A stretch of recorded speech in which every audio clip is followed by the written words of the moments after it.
नमस्कार विद्यार्थी मित्रांनो, यूट्यूब चॅनल मेडिकल ॲडमिशन गायडन्समध्ये आपल्या सर्वांचं सहर्ष स्वागत आहे।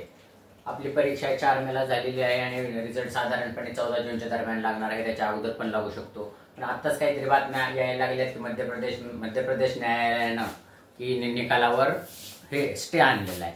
तर हा स्टे अजून आपल्याला साधारणपणे आज 16 मे आहे, अजून 14 जूनला बराच वेळ आहे, तरी हा स्टे लवकर पण उठू शकतो। त्याच्यामुळे रिझल्ट किती लांब जाईल हे काय सांगता येत नाही किंवा वेळेवर सुद्धा लागू शकेल। तर त्या बातम्यांकडे थोडं दुर्लक्ष करा आणि आपल्या मूळ मुद्द्याकडे या। तर काल आपण सगळ्या डॉक्युमेंट्स बघितलं होतं। आज आपण काउन्सिलिंग किती प्रकारची असते आणि किती प्रकारची करायला पाहिजे महाराष्ट्रातल्या विद्यार्थ्यांनी, त्याच्यासाठी आपण बोलूया। तर आजचा विषय आहे काउन्सिलिंग किती प्रकारची असते आणि किती प्रकारची करावी लागते। तर कुठल्याही कॉलेजचे मध्ये जर समजा काही विशिष्ट जागा असतील, जर 100 जागा असतील तर त्यातल्या 85% जागा ह्या स्टेट कोट्यासाठी असतात। स्टेट कोट्यासाठी म्हणजे त्या राज्यातल्या विद्यार्थ्यांसाठी राखीव असतात आणि 15% जागा ह्या ऑल इंडिया कोट्यासाठी जागा असतात, म्हणजे पूर्ण भारतातले विद्यार्थी त्याच्यावर क्लेम करू शकतात। आणि ह्या 85% जागांमध्ये मग परत वेगळे भाग असतात। 15% इन्स्टिट्यूशनल कोटा असतो, म्हणजे मॅनेजमेंट कोटा असतो, तो फक्त प्रायव्हेट मेडिकल कॉलेजला असतो किंवा प्रायव्हेट BMS कॉलेजला असतो। तर ह्या सगळ्या प्रकारची काउन्सिलिंग कशी असती हे आपण बघूया। आणि त्यात अजून एक डीम्ड मेडिकल कॉलेज काउन्सिलिंग असते, ती पण कशी असते आपण बघूया। तर साधारणपणे आपल्याला मेडिकल कॉलेजला ऍडमिशन घ्यायचं असेल तर ह्या ऍडमिशन प्रोसेस मधून जावं लागतं। पहिल्यांदा चालू होती ऑल इंडिया कोटा काउन्सिलिंग, म्हणजे जर समजा आता आपण धरून चालू की विशिष्ट मेडिकल कॉलेजमध्ये 100 जागा आहेत, तर त्या 15 जागा ह्या ऑल इंडिया कोट्यातून भरून भरता येतात, तिथं तुम्ही पण जाऊ शकतो। पण साधारणपणे त्याचं मेरिट स्टेट कोट्यापेक्षा जास्त असतं। आणि ह्याचे काउन्सिलिंग काय होतं, ह्याचे 2 प्रकार आहेत, MBBS चं वेगळं होतं आणि BAMS चं वेगळं होतं। MBBS साठी वेगळी वेबसाईट आहे आणि BAMS साठी वेगळी वेबसाईट आहे। MBBS साठी तर mcc.nic.in वर तुम्हाला करावं लागतं आणि BAMS साठी AACCC वरून तुम्हाला काउन्सिलिंग करावी लागते।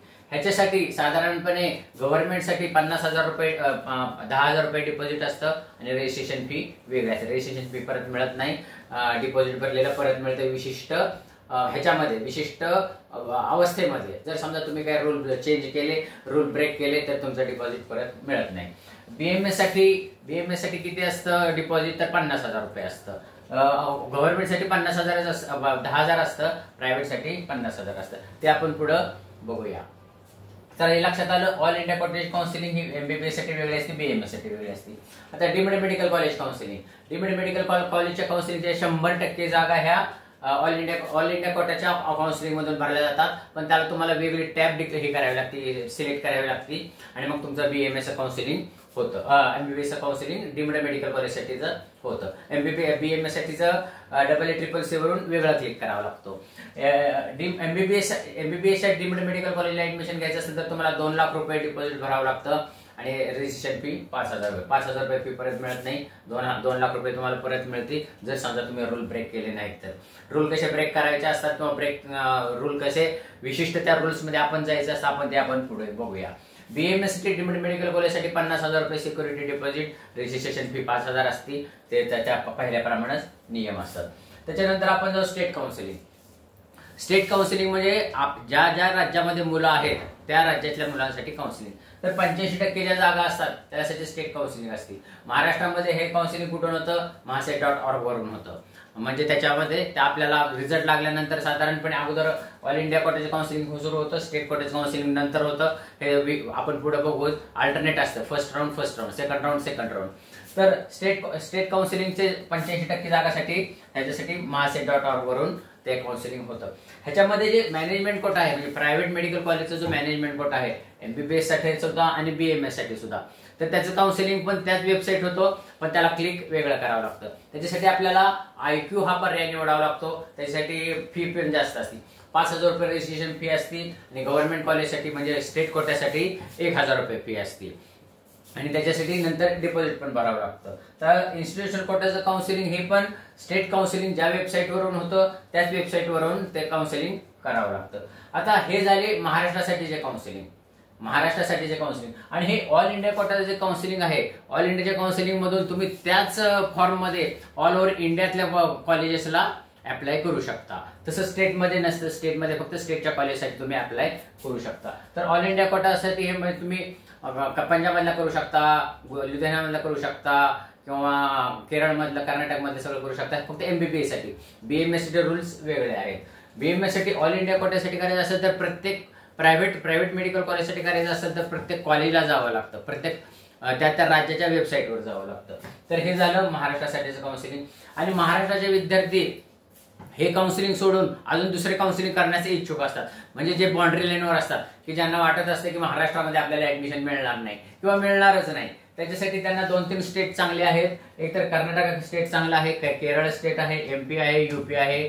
पण साधारणपणे आपल्यातले विद्यार्थी कर्नाटक हे जास्त प्रिफर करतात, कारण आपली फी पण साधारणपणे आपल्याला हे आहे, म्हणजे अफोर्डेबल आहे आणि आपल्याला बाउंड्री लाईन पण आहे आणि सेफ पण आहे, शिक्षण पण चांगलं आहे. त्यासाठी कर्नाटक हे साठी जर ऑल इंडिया कोटामधून तुम्हाला जायचं असेल तर तुम्हाला कर्नाटकच्या वेबसाईटवरच जावं लागतं आणि ऑल इंडिया कोटा निवडावं लागतं. त्याला BMS साठी 2.5 लाख रुपये फी आहे आणि MBBS साठी 10 ते 12 लाख रुपये फी आहे. तर त्याच्या कर्नाटकच्या मॅनेजमेंट कोटामध्ये जर तुम्हाला जायचं असेल तरी तुम्हाला कर्नाटकच्या वेबसाईटवरून जावं लागतं KEA.KR.NIC. पण त्याची फी जास्त आहे. BMS साठी 4 लाख आहे, तर MBBS साठी साधारणपणे 20 लाखापर्यंत जातं. पण जसे कसे किती मार्क असल्यावर ऑल इंडिया कोटाला ऍप्लिकेशन करावं, किती मार्क असल्यावर मॅनेजमेंटला ऍप्लिकेशन करावं, किती मार्क असल्यावर ऑल इंडिया गव्हर्नमेंटला करावं, स्टेट मधून करावं, हे आपण रिझल्टच्या पुढे मागं बघू, म्हणजे तुमच्या लक्षात येईल. त्याचप्रमाणे कर्नाटक स्टेट सारखंच केरळ स्टेट पण आहे. केरळ स्टेट एकदम अफोर्डेबल आहे, फक्त लांब आहे, महाराष्ट्रापासून लांब आहे. पण लांब हा मुद्दा काय खूप विशेष कन्सिडर करावा असं काही नाहीये, कारण केरळ राज्य BMS साठी खूप सेफ आहे आणि तिथलं शिक्षण चांगलं आहे. तर केरळामध्ये आणि त्या अफोर्डेबल पण आहे. साधारणपणे कर्नाटकला जर समजा 18 ते 20 लाखापर्यंत तुम्हाला पॅकेजेस असतील किंवा 16-17, तर केरळामध्ये साधारणपणे तुमचं 14-15 किंवा 13-14 लाखामध्ये तुमचं BMS होऊ शकतं, हॉस्टेल मेस वेगळे. तर केरळसाठी वेगळे वेबसाईट आहे CA.gov.in, हे आपण नंतर बघूयाच. केरळ काउन्सिलिंगसाठी आपण वेगळा व्हिडिओ बनणार आहोत, तर तसेच कर्नाटक काउन्सिलिंगसाठी पण आपण वेगळा व्हिडिओ बघणार आहोत. तर मला वाटतं की काउन्सिलिंग किती प्रकारचे असते हे तुम्ही लक्षात घ्या, कारण ह्या काउन्सिलिंग मधून तुम्हाला जायचं आहे आणि तुम्हाला किती मार्क पडल्यावर तुम्हाला कुठे ऍप्लिकेशन करावे लागतात हे तुमच्या लक्षात घेण्यासारखं आहे. आता माझ्यामध्ये तुम्ही एक डायरी करा, डायरीमध्ये सगळे पॉईंट्स लिहित जावा, कारण जसं प्रोसेस पुढे जाईल तशी ही प्रोसेस किचकट होत जाते आणि मग तुमच्या काही गोष्टी लक्षातून जातात. त्याच्यामुळे आपली एक डायरी करायची आणि डायरीमध्ये आपले पॉईंट्स लिहून काढायचे. मला वाटतं ही माहिती तुम्हाला आवडली असेल तर आपल्या मित्रांना शेअर करा. त्याचप्रमाणे हा चॅनलला सबस्क्राईब करा, कारण हा चॅनल मेडिकल ऍडमिशन संपेपर्यंत तुमच्या बरोबर राहणार आहे. एवढं बोलून आजचा विषय थांबवतो. जय हिंद, जय महाराष्ट्र.